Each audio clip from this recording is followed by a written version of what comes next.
अजय देवगन की भूज मूवी की shooting cancel हो गई है। क्या? तुझे कैसे पता है? हेलो ऐप से। देख, ये है हेलो ऐप। जैसे ही आप हेलो ऐप डाउनलोड करते हो, उस पर सर्च बार में हेलो ट्रेंड्स मिलेगा, जिसमें सभी ट्रेंडिंग न्यूज, वीडियोस, आर्टिकल्स मिलेंगे। उससे आप डे टू डे इन्फॉर्मेशन से अपडेट रह सकते हो। ये तो बहुत अच्छा ऐप है। मैं अभी डाउनलोड करके खुद को अपडेट करती हूँ।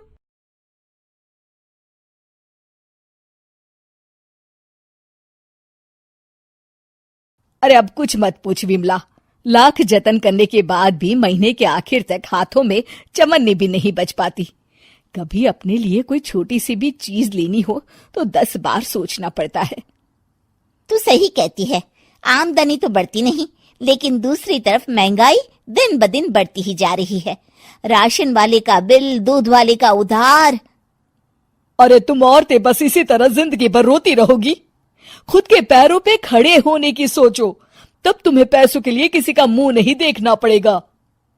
अरे तू इतनी बड़ी बड़ी बातें कर रही है, तू ही बता दे हम क्या करें। हम औरतें चाहे तो कोई छोटा मोटा व्यापार कर सकती हैं, जैसे कि साड़ी बेचने का। सुधा की बातें सुन सब औरतें हंस पड़ती हैं। ना भाई ना, मेरे पति को ये सब पसंद नहीं है, वो तो मुझे मार डालेंगे। दूसरी औरतें भी विमला की बात से सहमति जताती है और साड़ी का व्यापार करने से मना कर देती हैं। अगले दिन सुधा अपनी सास से ये बात कहती है। बस अब यही काम रह गया था, सारा दिन यही सब सोचती रहती हो। अरे बढ़िया आई साड़ी बेचने वाली। तभी वहां सुधा का पति विवेक आता है। अपनी माँ की बात काटते हुए कहता है, अरे माँ, सुधा ठीक ही तो कह रही है। अगर ये साड़ियों का व्यापार करना चाहती है तो इसमें क्या गलत है। मुझे तो सुधा की बात पसंद आई। अरे मजाक है क्या व्यापार करना? अच्छे अच्छों की खटिया खड़ी हो जाती है। मैंने दुनिया देखी है।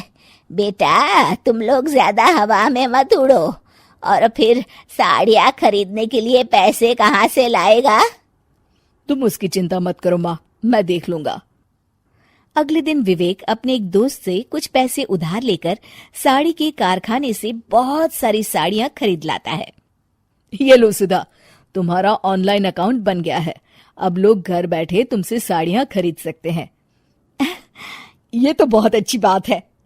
हाँ, और इतना ही नहीं, मैंने इसमें सभी नई डिजाइन की साड़ियों की फोटो भी अपलोड कर दी है। अब बस तुम देखती जाओ। कुछ दिनों के बाद, नमस्ते, मुझे सुधा जी से मिलना है। ओहो, तू कौन है और मेरी बहू से तुझे क्या काम है? माँ जी, मैं सुधा जी से साड़ियाँ खरीदने आया हूँ। अरे बड़ा बेवकूफ है तू, इतना बड़ा मीना बाजार छोड़कर यहाँ साड़ी खरीदने आया है। तेरा ऊपर का कोई पेच ढीला है क्या? अरे माँ जी, आप नहीं जानती, आजकल ऑनलाइन का जमाना है, समय और पैसे दोनों की बचत होती है। तभी वहां सुधा आ जाती है। सुधा बिरजू को साड़ियाँ दिखाती है।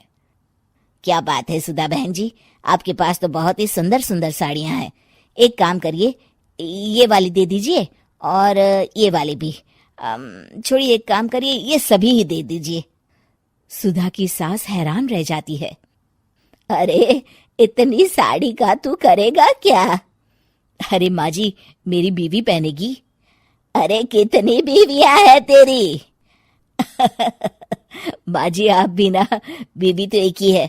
पहले तो मैं 2-4 साड़ियाँ लेने आया था, लेकिन अब पूरी 20 साड़ियाँ ले जा रहा हूँ। ये लीजिए सुधा बहन जी, आपके पैसे, चलता हूँ। धीरे धीरे सुधा के द्वारा घर में खोली गई छोटी सी दुकान चल पड़ती है और देखते ही देखते सुधा के घर ग्राहकों की लाइन लग जाती है। पैसों की आमदनी देख सुधा की सास की आंखें फटी की फटी रह जाती है। जा बहू, अब तू थोड़ा आराम कर ले, इन लोगों को मैं साड़ियाँ दिखा देती हूँ। माँ जी आप? अरे हाँ हाँ, अब जा भी। इस तरह सुधा की सास भी उसके कारोबार में हाथ बटाने लगती है। देखो सुधा, तुम्हारा व्यापार तो चल पड़ा। पिछले कुछ महीनों में इतनी कमाई हुई है कि तुम्हें यकीन नहीं होगा। सच? हाँ, और तुम्हें पता है माँ, दोस्त से लिया हुआ उधार भी चुकता करके अच्छे खासे पैसों की बचत भी हो गई है। सुधा की सास अपनी बहू और बेटी की कामयाबी पर बड़ा खुश होती है। बहू की तरक्की देख के मैं बहुत खुश हूँ बेटा। तूने साबित कर दिया कि अगर पति का सपोर्ट मिले तो पत्नी कुछ भी कर सकती है।